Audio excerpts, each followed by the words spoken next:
abahingi n'abarisa nibo bakirizeyo kucwekereza ebisharara kandi ebisharara nk'ekyandira ryo mu division ya Bufunda cyo kicwekerezibwe bakihezaho nabo basigaza bimenyi nabo birukanga bayiruka abareba baje ababimenyi nabo basuka ati bagire bahereze mese tubakugira kintu cyona yo nari yo yagira kintu cyona tuza kumutwara tugenda kumutwara biri serious abeebembezi nibagira ngo akano ko kire ko koreka obushoborozi bakarinde by'ubuhangwa bwense bitakahwireho ekitwashanga no kugira ngo ebisharara byingi nko kumukureba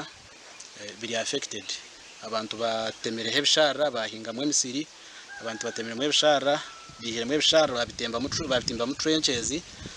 bateka bakora mu farms batimba mu mushenyi ebi nibyitera kimwe ebisharara nicyo tukushabira abantu bona hibari abakurire mirimo yanywa ebisharara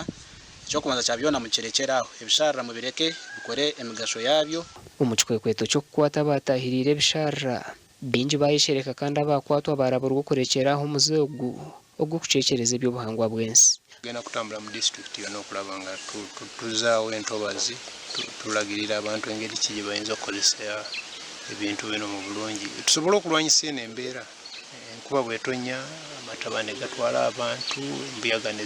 nezitikkula ennyumba z'abantu tusobola okulabanga abantu abanaddawo mu biseera ebijja basiŋŋaana embeera ennungi abeebembezi nibagira ngu ehururu egitiine weerasiga enyuma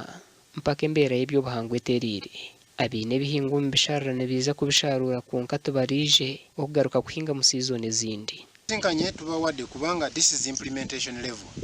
tetubategeeza nti nate bakole ki tubawadde implementation gundi guidelines to one betusiŋŋanye nga baalimamu guidelines tugamba tubaleke bakungule so after kungula toddamu kulimamu district y'Ibanda yona eine emyanya y'ebisharara erikuhika hekiteya 1,584 Gashakwa Timothy Mushabe.